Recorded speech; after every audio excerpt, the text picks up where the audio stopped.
It'll be more like 15% lost. Obviously, engines have to last 2 weekends.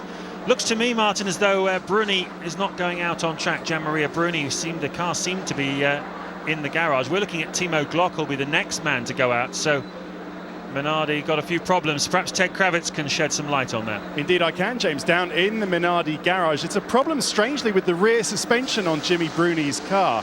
He went out for his pre-qualifying lap, he felt something strange, came back in, they checked it over, and yes, there is a problem with the rear suspension. So they've decided it's just not safe to send him out for this lap, so he'll start at the back with Baumgartner, of course, who changed an engine yesterday and has to go 10 places back. So not a great final weekend for Minardi.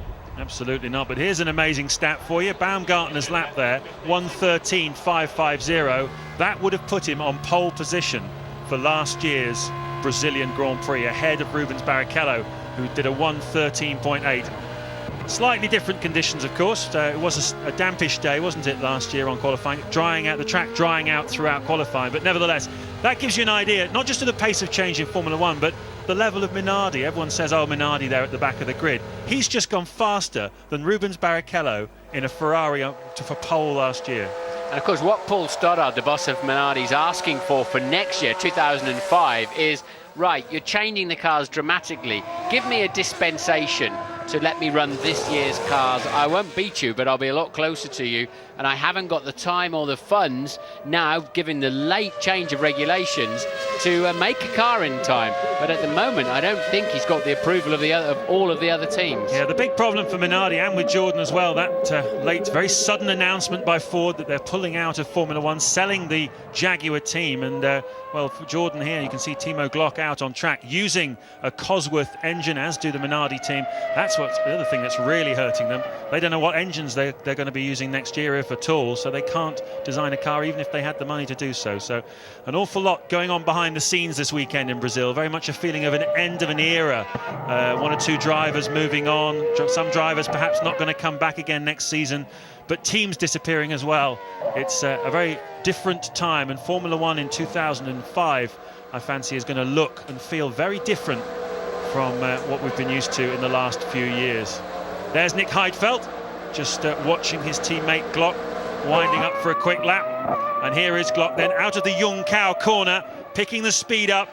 About 60 miles an hour in the apex of Junção. It's all about the traction of the car, picking up from the slow corner, up this hill, maximum power all the way up here. 195 miles an hour as he hits the brakes just after the 100-meter board into turn one, and the car just skipping out at the back there.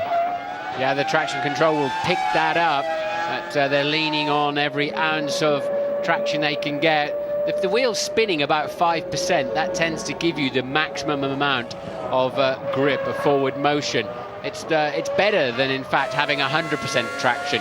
You need those tyres turning a little bit. Glock then down towards Ferradura, and the Jordan not too bad over that bump, although he wasn't exactly hustling it too hard on the way in. Almost he waited the bump to get out of the way. Piñarino then, and Glock really not attacking this racetrack at all. 22-year-old German Timo Glock, this is his fourth outing this season for the Jordan team. Stepped in a couple of races ago, if you remember, for Giorgio Pantano, who fell out with the Jordan team. He also had an outing earlier in the season in Montreal. Scored a couple of points there, which certainly kept Jordan in business. He's quicker than Baumgartner, as you would expect. But what's this going to be from Glock? Something in the very low 1 minute 13s. Again, substantially quicker than last year's pole. A 13.5, just a little bit quicker than Zsolt Baumgartner. Mixed signals coming from the Jordan team about their future. The mechanics, like the mechanics at Jaguar, putting a brave face on